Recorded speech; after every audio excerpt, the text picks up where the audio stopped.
Hello and welcome back to A Chapter a Day. It is Friday, yeah. For those of you who are out there in the workplace or have just been having a hard time throughout the week, I pray that you have a wonderful, relaxing, blessed weekend.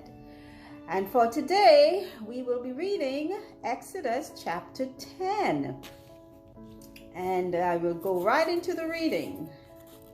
And the Lord said unto Moses, Go in unto Pharaoh, for I have hardened his heart, and the heart of his servants, that I might shew these my signs before him, and that thou mayest tell in the ears of thy son and of thy son's son what things I have wrought in Egypt, and my signs which I have done among them, that you may know how that I am the Lord.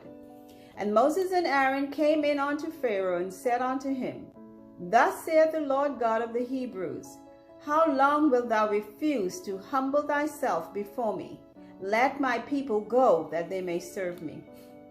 Else, if thou refuse to let my people go, behold, tomorrow will I bring the locust into thy coast, and they shall cover the face of the earth, that one cannot be able to be seen, cannot be able to see the earth.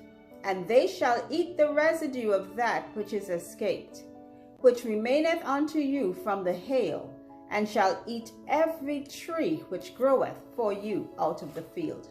And they shall fill thy houses, and the houses of all thy servants, and the houses of all the Egyptians, which neither their fathers nor thy fathers' fathers have seen, since the day that they were upon the earth unto this day. And he turned himself and went out from Pharaoh. And Pharaoh's servant said unto him, How long shall this man be a snare unto us? Let the men go, that they may serve the Lord their God. Knowest thou not yet that Egypt is destroyed? And Moses and Aaron were brought again unto Pharaoh, and he said unto them, Go, serve the Lord your God. But who are they that shall go? And Moses said, We will go with our young and with our old, with our sons and with our daughters, with our flocks and with our herds will we go, for we must hold a feast unto the Lord. And he said unto them, Let the Lord be so with you, as I will let you go, and your little ones. Look to it, for evil is before you.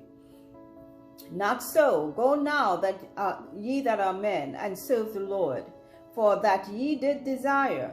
And they were driven out from Pharaoh's presence. And the Lord said unto Moses, Stretch out thine hand over the land of Egypt for the locusts, that they may come up upon the land of Egypt, and eat every herb of the land, even all that the hail has left. And Moses stretched forth his rod over the land of Egypt, and the land brought an east wind. The Lord brought an east wind upon the land all that day and all that night. And when it was morning, the east wind brought the locusts. And the locusts went up over all the land of Egypt, and rested in all the coasts of Egypt. Very grievous were they. Before them there were no such locusts as they, neither after them shall be such. For they covered the face of the whole earth, so that the land was darkened. And they did eat every herb of the land, and all the fruit of the trees which the hail had left. And there remained not any green thing in the trees, or in the herbs of the field, through all the land of Egypt. Then Pharaoh called for Moses and Aaron in haste. And he said, I have sinned against the Lord your God, and against you. Now therefore forgive, I pray thee, my sin, only this once, and entreat the Lord your God, that he may take away from me this death only. And he went out from Pharaoh, and entreated the Lord. And the Lord turned a mighty strong west wind, which took away the locusts, and cast them into the Red Sea. There remained not one locust in all the coast of Egypt. But the Lord hardened Pharaoh's heart, so that he would not let the children of Israel go. And the Lord said unto Moses, Stretch out thine hand toward heaven, that there may be darkness over the land of Egypt, even darkness which may be felt. And Moses stretched forth his hand toward heaven, and there was a thick darkness in all the land of Egypt 3 days. They saw not one another, neither rose any from his place for 3 days. But all the children of Israel had light in their dwellings. And Pharaoh called unto Moses and said, Go ye, serve the Lord, only let your flocks and your herds be stayed. Let your little ones also go with you. And Moses said, Thou must give us also sacrifices and burnt offerings, that we may sacrifice unto the Lord our God. Our cattle also shall go with us, there shall not an hoof be left behind. For thereof must we take to serve the Lord our God. And we know not with what we must serve the Lord until we come thither. But the Lord hardened Pharaoh's heart, and he would not let them go. And Pharaoh said unto him, Get thee from me, take heed to thyself, see my face no more. For in that day that thou seest my face, thou shalt die. And Moses said, Thou hast well spoken. I will see thy face again no more. Wow. Showdown. End of that chapter 10 of Exodus. So let's recap what's happening here. The showdown began some time back. God instructed Moses to take Aaron with him and go before Pharaoh to let the children of Israel go. They presented many signs of God's greatness, starting with the serpent. Then they had many plagues come upon. Well, the magicians of Pharaoh's magicians were able to duplicate the serpent, but Moses' serpent, that his rod that became a serpent, had eaten up those of the magicians. But then you had the water turning to blood. They were also able to duplicate that. But then all the other plagues that came after, they were unable to duplicate. So now we are down to, I believe we have plague number 8, which was locusts. And the hail, the last plague we left off in chapter 9 was the, that was number 7 plague, which was the locust.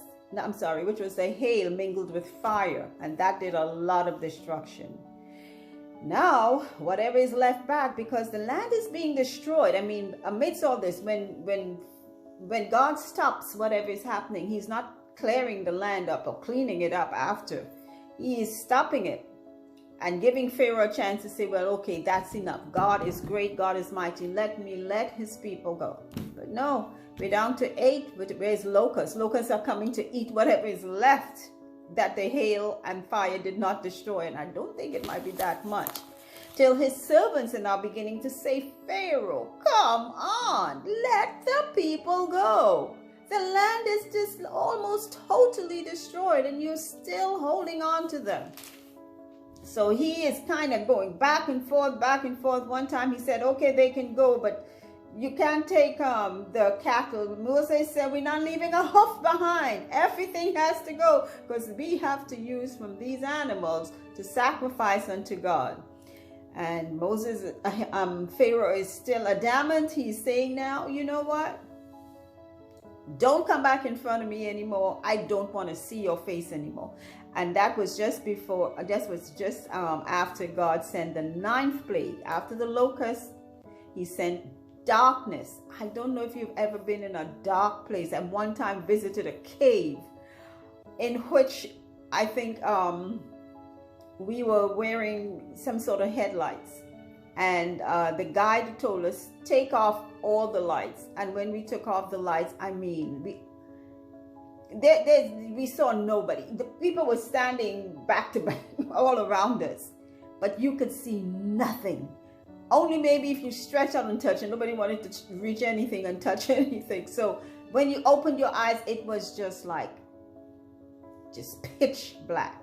Sometimes, you feel like you can cut the atmosphere. It was like that. So that was the type of darkness for 3 days. They said nobody moved. I could just imagine. But of course, the children of Israel had light in their dwellings.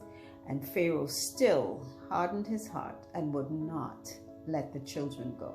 Even telling Moses, don't come back in front of me, because after that, you will die if I see your face again. Okay, and Moses said, you know what? You're sure right, Pharaoh. I don't think after this time you will see my face anymore. Enough. God will deal directly with you next. So we will see how all of this transpires. It has been quite a showdown. And until our next reading, again, I thank those of you who have joined and viewed and have made comments. I have been trying to keep up and make sure that I just give a quick thank you for the comments and for the viewing. And again, I pray you be blessed, inspired, informed, whatever it may be. Until our next reading, have a wonderful day. Bye.